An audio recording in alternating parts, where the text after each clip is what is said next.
All right, all right, all right, all right. Um, what's up, everyone?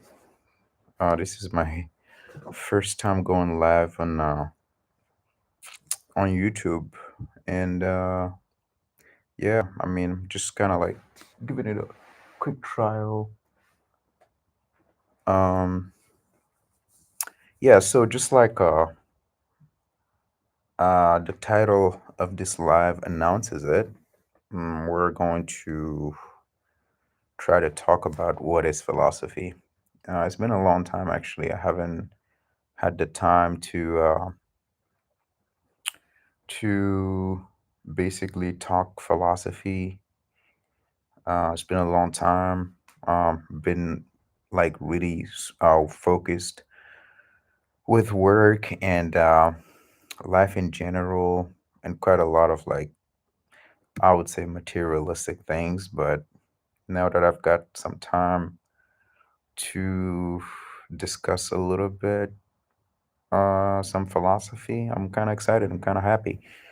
Um, yeah. So what is philosophy? Very interesting topic. I guess the reason why I chose to talk about this is because I tend to like tell a lot of people that I chat with, whether it's friends or whoever it is, that most of the time personally, like when I face situations in life or different kinds of problems or whatever, I tend to have like a philosophical approach of the issue.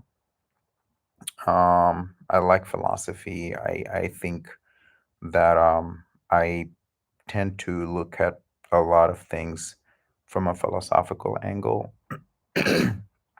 um, and so I got a lot of people asking me, "What do you? How do you define philosophy? Like, what is philosophy? What do you mean you have a philosophical approach of things?"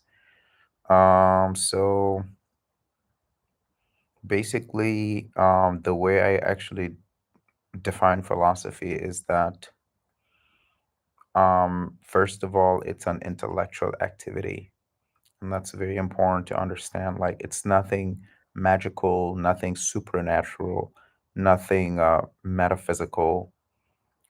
It's just an intellectual activity, just like mathematics or, doing some science, programming or reading or, just doing anything that's actually intellectual, meaning that, you know, it just comes from your brain, right? Like, but so that is quite fundamental to understand, right? It's like if somebody calls himself a philosopher, or it's just someone who actually enjoys and finds passion in actually, thinking, right?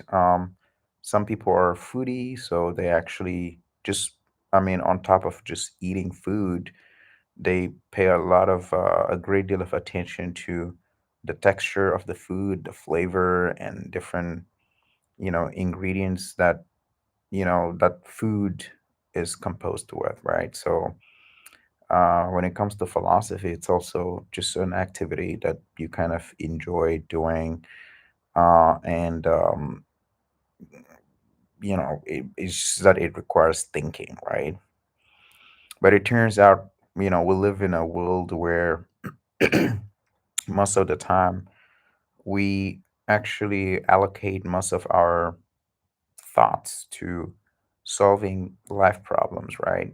And then it's become a bit overwhelming for most people where they feel that, okay, if you think about it from the moment you wake up till you go to bed, most of the time when you use your brain, it's because you're trying to figure out like how to solve this issue here, how to make money there, how to figure out business here, this and this, and how to, figure out relationships and stuff like that. So, and those are like, obviously, it requires thoughts, strategizing, thinking, but I think philosophy goes a dimension above that a little bit because the way I like to think of philosophy is not only an intellectual activity like I just mentioned, but also philosophy tends to have an independent view on things, right? Not only an independent view of it, but also um, uh,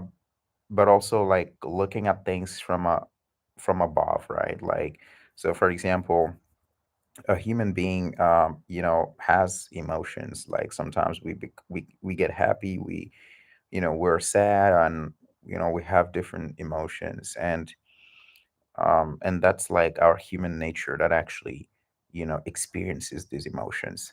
But when you're actually doing philosophy, what happens is you spare some time to actually think upon what sadness actually means or what happiness actually means, right? Regardless of whether at that particular moment you feel sad or you actually don't feel sad.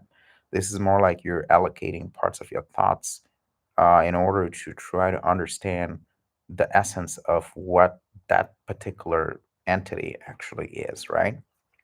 And that's how I love to see philosophy.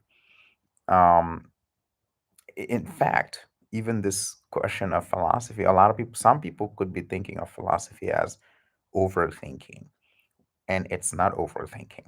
Because overthinking for me, it's like you're thinking unnecessarily about something that's probably been solved or that has no reason to even be thought about because, there's just no reason for that, right? It's like imagine you worry about something like, overthinking it, and that's what I call thinking too much. But philosophy is that you're trying to find the essence of something, meaning that there's a lot of process that happens right there. It's like at first you question what that thing actually really is. How has it been taught to me? How has it been defined? How is it experienced, from region to region, and country to country, culture to culture, you know, places to place, civilization to civilization, right? Um, because that kind of approach of it gives you, a different view of how, that particular entity is seen and or understood by different people. So it's very clear here that what philosophy truly is that, you know, you're thinking upon, right? I love this term upon because it seems almost like whatever entity you're thinking about is right here and then philosophy is right there, right? It's right here and philosophy is here. We're not talking about like as you're feeling it, as you're experiencing it, although that is really important in order to kind of fact check like the emotion, what it is like or how it feels. But also you try to ask yourself, what's the essence of that? It's like if I feel happy or I feel sad, what does it truly mean, right? Like biologically speaking, what is sadness, right?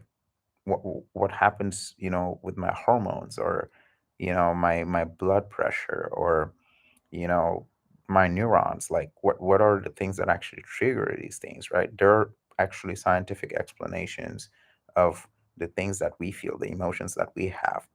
But on top of that, it seems that these emotions are just beyond biology, right? Because they tend to push us to behave in certain ways that actually have abstract, consequences in the world, right? And when I say abstract, I mean intangible consequences in terms of what it can make another person do.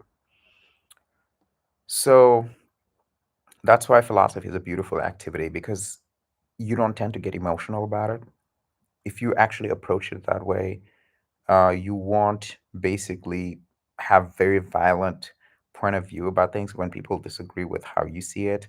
You will actually take that disagreement as another opportunity to kind of experiment and test your thoughts on that because it's a continuous journey of just trying to figure out the essence of that.